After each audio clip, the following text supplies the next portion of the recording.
Bismillahirrahmanirrahim. وَلْتَكُنْ مِنْكُمْ أُمَّةٌ يَدْعُونَ إِلَى الْخَيْرِ وَيَأْمُرُونَ بِالْمَعْرُوفِ وَيَنْهَوْنَ عَنِ الْمُنْكَرِ.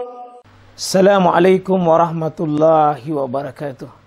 Alhamdulillah wassalatu wassalamu ala rasulillah mabad.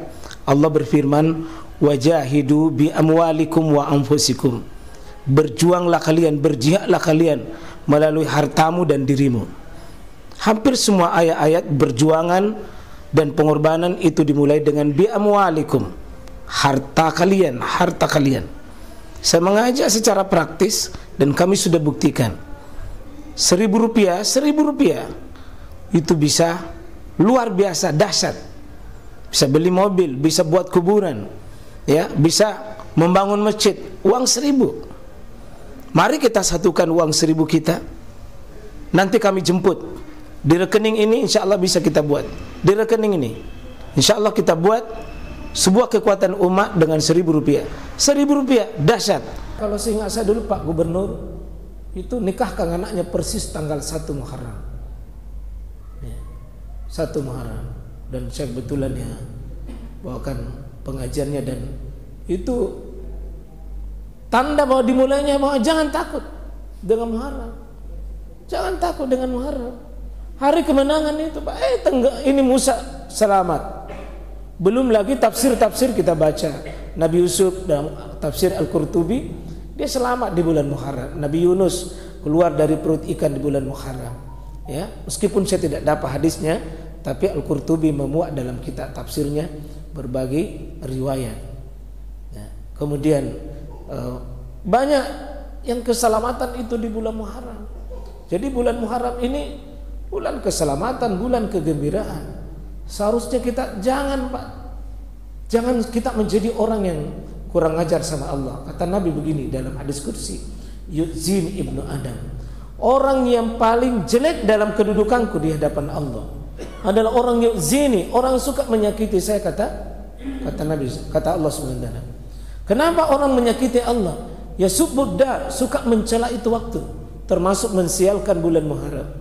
Itu ya subuddar. Kata Allah SWT, kenapa anda menuduh saya?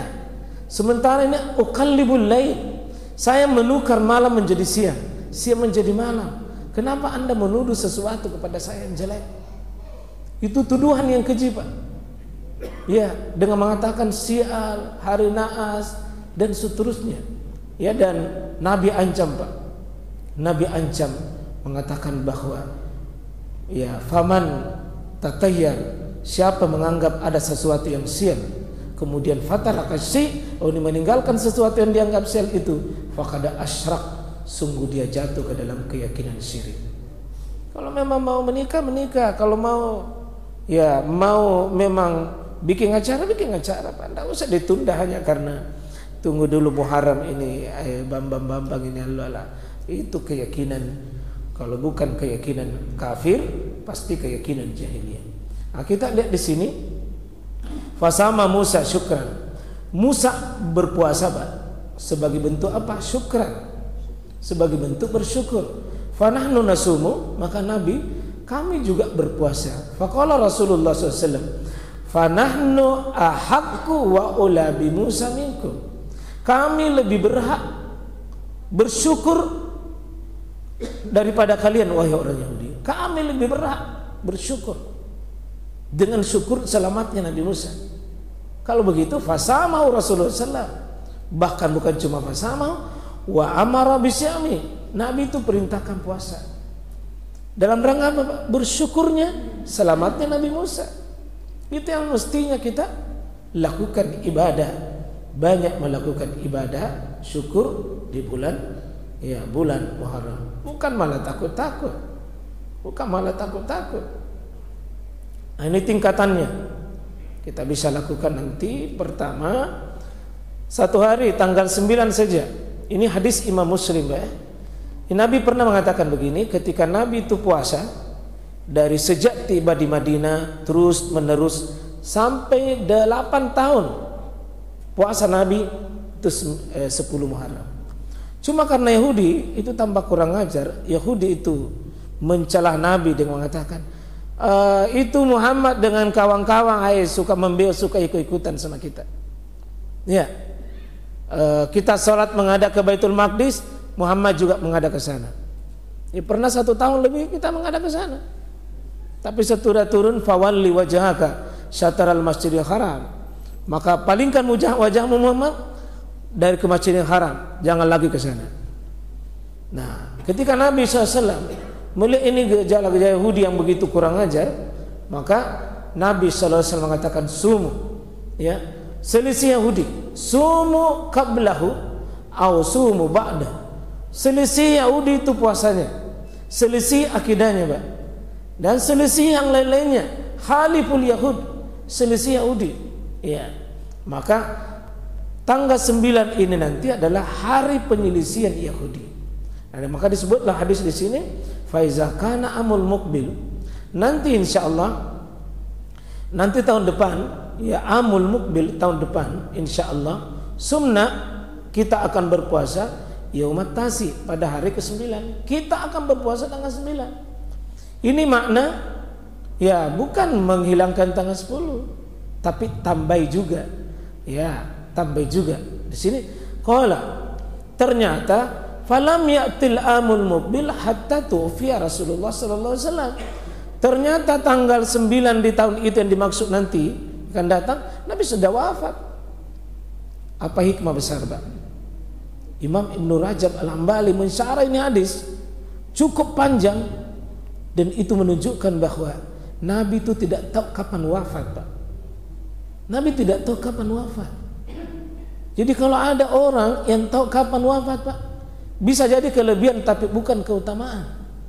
Nabi manusia paling mulia, jaminannya surga, imamul anbiya, imamul mursalin, orang sadiqul masduq, di atas segala kelebihan, tapi tidak tahu juga kapan mau mati. Ya tidak usah belajar ilmu kapan mati, Pak. Yang paling penting adalah mazada ba'dal mautikum. Apa yang Anda bawa, bekalmu apa sesudah mati. Ya, belajar tarekat kapan mau mati. Belajar tarekat apa dibawa sesudah mati. Itu yang bagus. Itu yang bagus. Yang belajar kapan mati. Nah, biar tidak ditahu mati tonjak. Ditahu juga mati tonjak. Belajarlah apa dibawa mati. Ini. Nah, tanggal 10 saja. Tanggal 10 saja karena jelas ini hadisnya. Ya, hadis yang kita baca tadi. Muslim, Tirmizi, Ibnu Majah, Imam Ahmad dari sahabat yang mulia Abu Qatadah. Sumbernya Abu Qatadah tapi banyak yang diriwayatkan di kitab-kitab mereka. Yang ketiga, 2 hari tanggal 9 dan 10. Nah, kami lebih kuatkan ini 9 dan 10. Nah, ini hadis Sahih Ibnu Huzaimah dari sahabat mulia Ibnu Abbas. Sumu yaum Asyura. Puasa Mekki juga hari Asyura, tapi dengan catatan khaliful Yahud. Jangan puasa 10 saja, tapi usahakan selisih Yahudi. Bagaimana cara selisihnya? Sumu qabla yauman. Puasalah sebelumnya, yakni 1 hari itu. Au, ada kata au, Pak. Au di sini bukan dan, tapi atau. Ya, seandainya dan, Pak, berarti 3 hari kita puasa. Tapi ini kalau tidak sempat hari Jumat menuju Sabtu, maka bisa Sabtu ke Ahad. Yang penting jangan berdiri sendiri, itu Asyura. Jangan berdiri sendiri. Ya, ini 3, Pak. Apa boleh kita ambil 3 dengan catatan bahwa ini 3 hari 9, 10, 11 dengan catatan bahwa kalau kita gabung hadis di atas itu rupanya bisa kita 9, 10, 11 atau nanti, Pak, kan Kamis nanti kan hari Rabu. Kamis itu tanggal 8. 9 hari Jumat. Sabtu tanggal 10. Jadi bisa 3 hari. 8, 9, 10 sekaligus sudah bisa pengganti daripada puasa putih. Sudah 3 hari di situ. Hari Kamis, Jumat dan Sabtu. Kalau tidak sempat ya, ini namanya sunnah, bisa 1 hari, Sabtunya baru besoknya insyaallah. Ya. Itu saya kira jamaah sekalian, dan ini mohon supaya kita ini Jangan tertipu dengan hadis yang digemburkan oleh hadis penjual timba, ya, hadis penjual embere, mawassala li alihi yawma asyura wassallallahu alaihi sa'ira sanad. Barang siapa bermurah hati berbelanja kepada keluarganya serbu Alaska pada hari Asyura misalnya, maka Allah akan melapangkan rezekinya sepanjang 1 tahun. Mohon, ini hadis palsu dan dusta.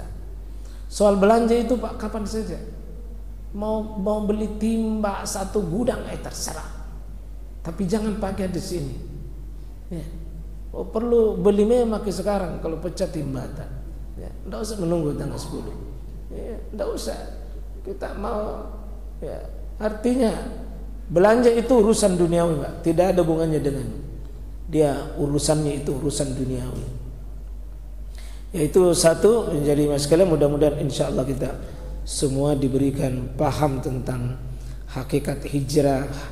Bagaimana itu sahabat Pak hijrah dari Mekah. Kalau kita buka sejarah, bagaimana sahabat berjuang untuk hijrah, Pak, rasa-rasanya kita ini tidak ada apa-apa. Tidak ada apa-apa. 500 kilo sahabat pikul nyawa taruhannya. Bagaimana Asma binti Abu Bakar, bagaimana dia berjalan kurang lebih 3 jam naik gunung, turun gunung dalam keadaan hamil 9 bulan. Tidak ada mengeluh karena berpikir satu, imannya, iman. Kita butuh Pak orang-orang yang mau berbaris dalam barisan orang-orang yang meninggalkan zona kenyamanan, tinggalkan daerah seperti itu. Saat-saat kita dibutuhkan kita muncul, saat-saat kita dibutuhkan kita hadir. Tidak gampang mencari alasan hanya untuk kepentingan pribadi kita masing-masing. Islam Pak butuh diselamatkan. Kita butuh hadir di tengah keropos akidah Umari ini, jangan ditambah-tambahin lagi. Di tengah umat nafsi-nafsi Pak, masing-masing selamatkan dirinya. Harus ada tampil umat yang mau berjuang. Nanti di akhirat dia istirahatnya, dalam kubur dia tersenyum, saat sakaratul maut dia bahagia karena dilihat perjuangannya akan pasti dibalas oleh Allah. Tidak mungkin bisa begini Pak kalau target hidup kita hanya dunia. Kalau target kita mencari ridha Allah, banyak jalan